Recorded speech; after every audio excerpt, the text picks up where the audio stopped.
पौलुस रसूल ने कहा कि औरतों का मजमे में बोलना अच्छी बात नहीं। इसकी एक वजह थी, इसकी एक वजह थी कि औरतों का मजमे में बोलना अच्छी बात नहीं है। चाहिए कि वो खामोश रहे और अपने घरों में जाकर अपने शौहरों से सीखे। क्यों बोला ऐसा? इसकी वजह यह थी कि वो जब चर्चिस में कलाम सुनते सुनते भी बातें करने से बाज नहीं आती थी।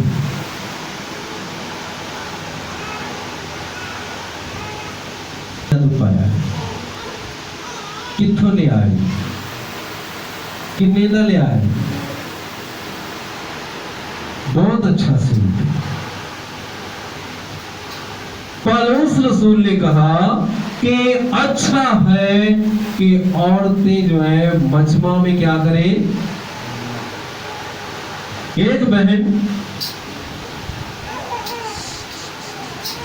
चर्च में गई और घर पर आकर बातें कर रही है कि जड़ा पादरी कलाम सुना रहे थे उधर नक वेखे,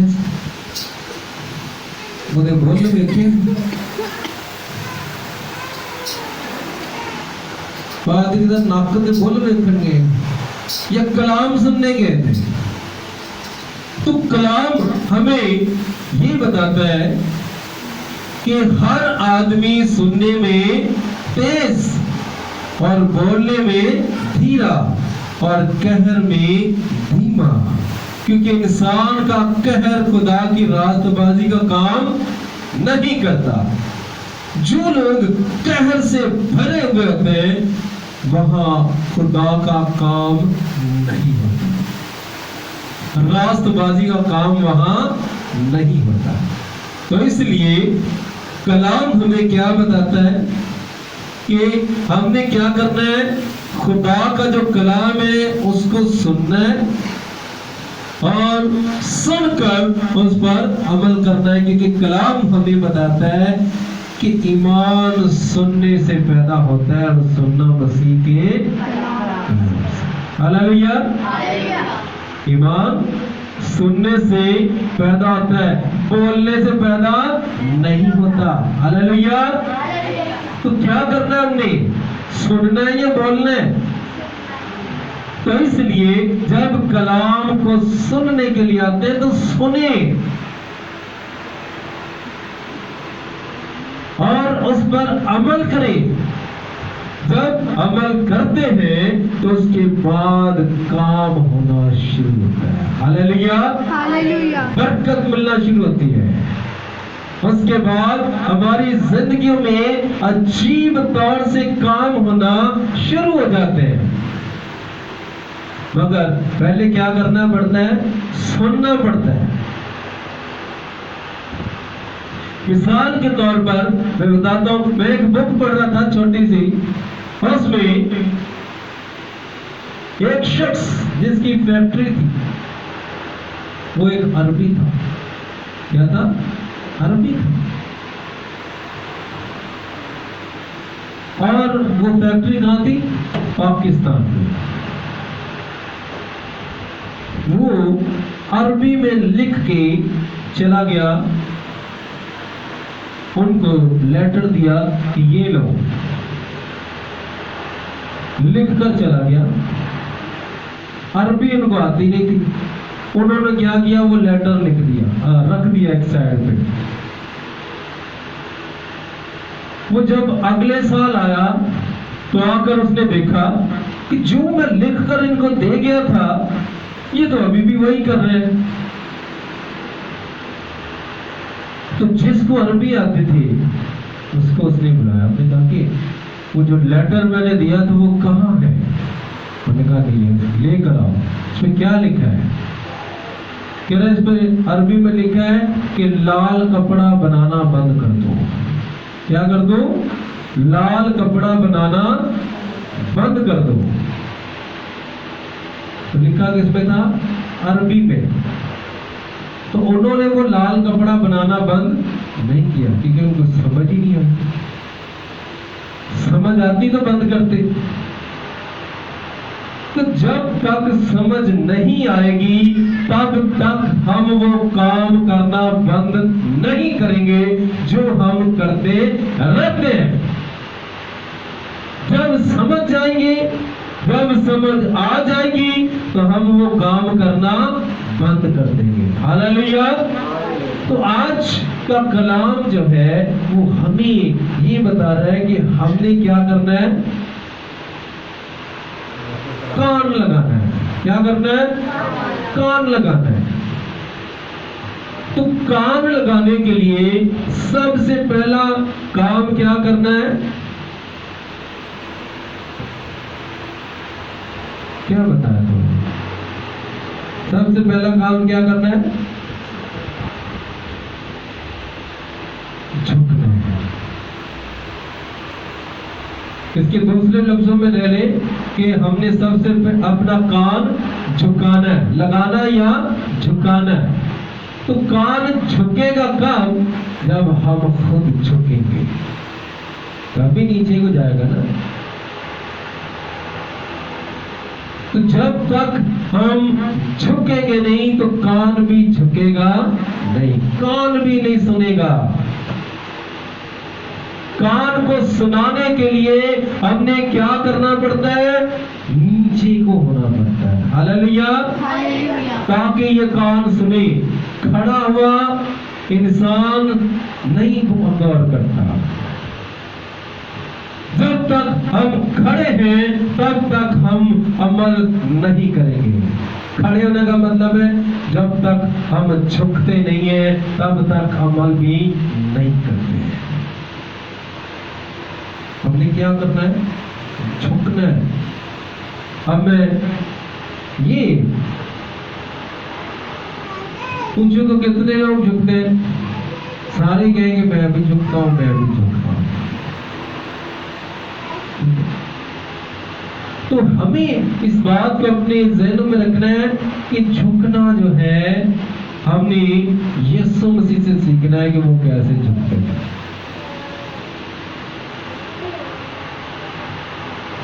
सारी रात दुआ करते थे और क्या कहते थे कि जो कुछ मैं अपने बाप को करते हुए देखता हूं वही करता हूं।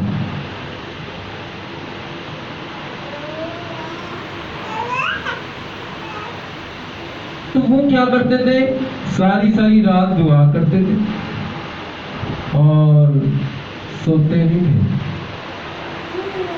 दिन में उठ के वो शहर शहर और गांव जाते थे और खुदा की कुदरत जाहिर होती थी। Hallelujah, hallelujah, hallelujah. कब होगा? जब हम अपने आप को या अपने कान को झुकाएंगे।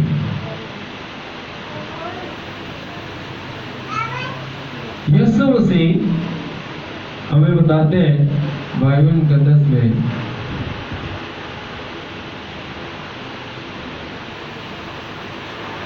कि मेरा बाप जो है वो बागबान है। हालेलुया। मेरा बाप क्या है? बागबान। तो बाग जो है उसका बागबान बाप है और बाग को जो तरतीब देने वाला है उसका जो माली है वो कौन है?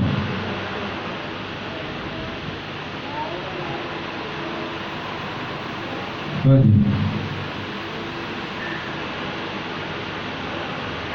यीशु मसीह ने क्या कहा? इस साल तू और भी इसे रहने दे। गौर करें, मैं इसकी चौगिर्द थाला खोदूंगा मेहनत करूंगा, खाद डालूंगा, अगर इस साल को ये फला तो ठीक है, वरना तू आप बता। वो बता रही है, इसका बोलिए बोलो। यीशु मसीह, हालेलुया। तो यीशु मसीह जो है वो हमारा क्या है, बाग का, इसको टेका दिया गया है।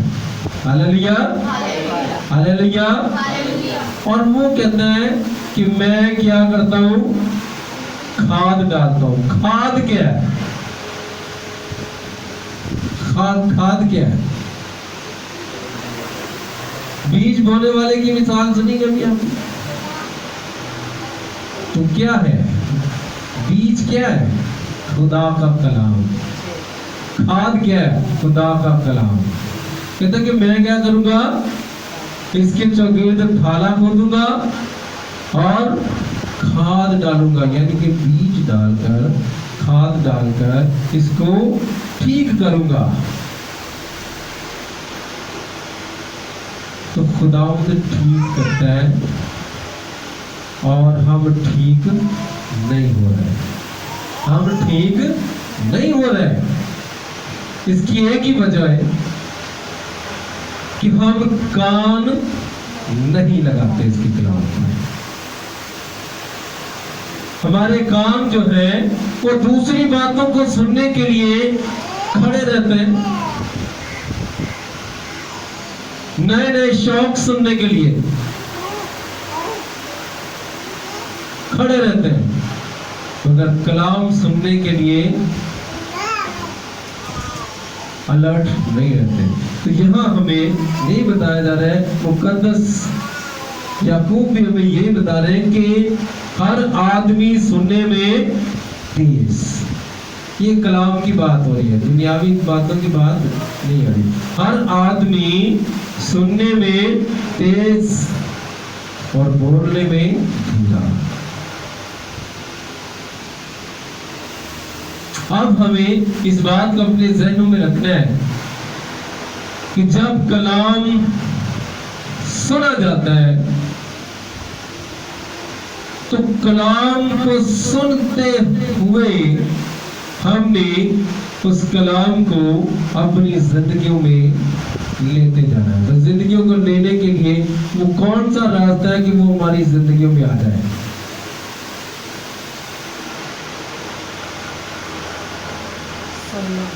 हाँ जी, कान से सुनना है और दिलों में उतार लेना है। Hallelujah, hallelujah. कानों से सुनना है और दिलों में उतार लेना है। तो जब तक कान हमारे खुले हुए नहीं होंगे रूहानी तौर से, तो कलाम टकरा कर निकल जाएगा। यहाँ टकराएगा और ऊपर से यूं करके फिसल के चला जाएगा। कान खुले होंगे तो वो अंदर जाएगा और फिर अंदर दिलों के अंदर उतर जाएगा। तो इसलिए मेरे अजीजों, हमें इस बात को अपने ज़हनों में रखना है। जैसे अभी अपने ज़बूर में भी इस बात को देखा, खुदा का कलाम हमें वहां क्या बता रहा था ज़बूरों में, कि वो तेरी सारी बदकारी को क्या करता है, बख्शता है, सारी बदकारी को, और वो तुझे शिफा देता है।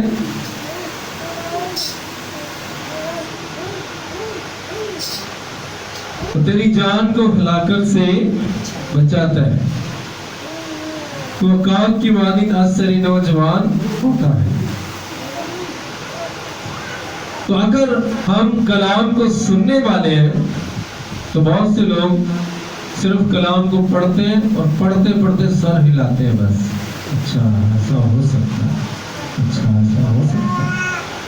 तो जो खुदा के कलाम पर अमल करते हैं वो कहते हैं कि हाँ ऐसा होगा, हालेलुया, हालेलुया। और मेरी जिंदगी में होगा। तो वो उस कलाम पर सर नहीं हिलाता बल्कि आमीन कहता है। हालेलुया। हालेलुया। वो क्या करता है? उस कलाम को सुनता है। जैसे कि अभी हमने यहाँ पढ़ा कि वो तेरी सारी बदकारी को बख्शता है, वो तुझे तमाम बीमारियों से शिफा देता है, वो तेरी जान को हलाकत से बचाता है, वो तेरे सर पर शफकत और रहमत का ताज रखता है, वो तुझे उम्र भर अच्छी अच्छी चीजों से आसूदा करता है, तो औकात की मानिंदा सरी नौजवान होता है। तो जिनकी जिंदगियों में ये काम नहीं है, ये सारे वो बीमार भी हैं, उनके घर के हालात भी अच्छे नहीं है। कितनी चीजें लिखी है?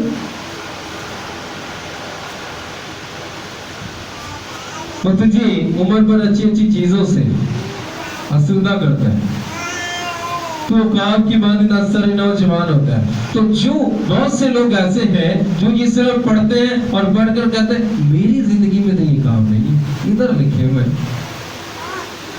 यहां लिखे हैं पर हमारे घर में नहीं है। तो इसका जिम्मेदार कौन है? खुदा, जिसने ये लिखा या लिखवाया, इसकी जिम्मेदार हम खुद हैं।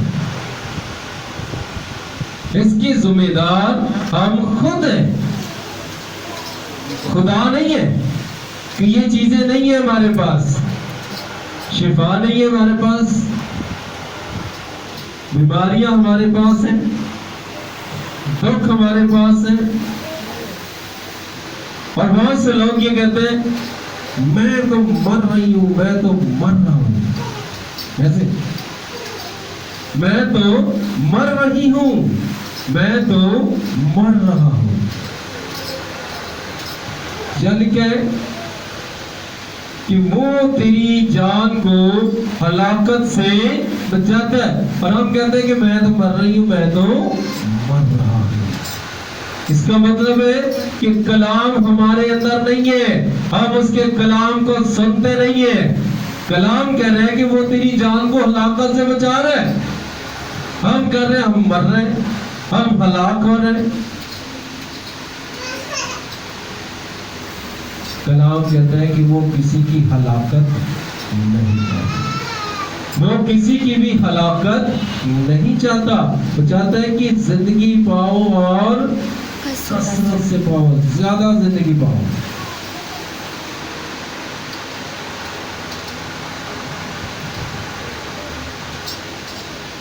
शरीयत से पहले का जो दौर था,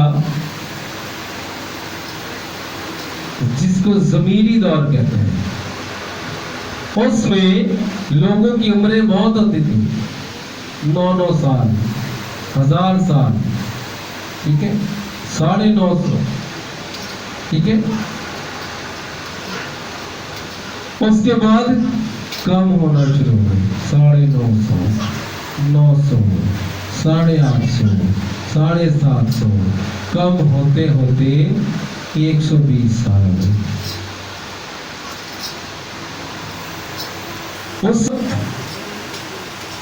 120 साल का खुदा ने कम ले लिया, पैदाइश 6 बाब में। तो उसके बाद ज़बूर तक आते आते कितनी हो गई है? 80 साल। कितनी? वो भी लिखा है कुव्वत हो तो 80 साल। तो ये उम्रें किसकी वजह से कम हुई है? खुदा की वजह से, हमारी वजह से। खुदा ने तो कोई हद ही नहीं रखी थी। हालेलुया। खुदा ने जब इंसान को बनाया था तो इंसान की उम्र की कोई हद नहीं थी, बेहद उम्र थी। हालेलुया। कितनी उम्र थी? बेहद। मगर जब इंसान ने गुनाह किया तो इंसान की उम्र की हद ठहरा दी गई। अब करते करते 80 साल रह गई। नई तहकीक से 40 साल के बाद बंदा गया, साइंस ने जो नई तहकीक। अब जो न्यू जनरेशन है, क्योंकि उनको साइंस के मुताबिक बताया गया कि 40 साल पहले 80 साल थी, साइंस ने अभी 40 साल के बाद जो है ना कि किसी वक्त भी बंदा गया। तो हमें इस बात को अपने जहन में रखना है कि उम्र चाहे कितनी भी कम में गुजार करना है। Hallelujah, hallelujah, hallelujah. तो इन बातों को हमने अपने जहनों में रखना है, तो हम जमीन पर कामयाब होंगे। जमीन पर अगर हमने कामयाब रहना है तो खुदा के कलाम को फॉलो करते रहना है, उसके कलाम को अपनी जिंदगी में रखते रहना है, तो हमारे जिंदगी में खुदा का जलाल जाहिर होगा। आमीन, हालेलुया। सो आए अपनी आंखों को बंद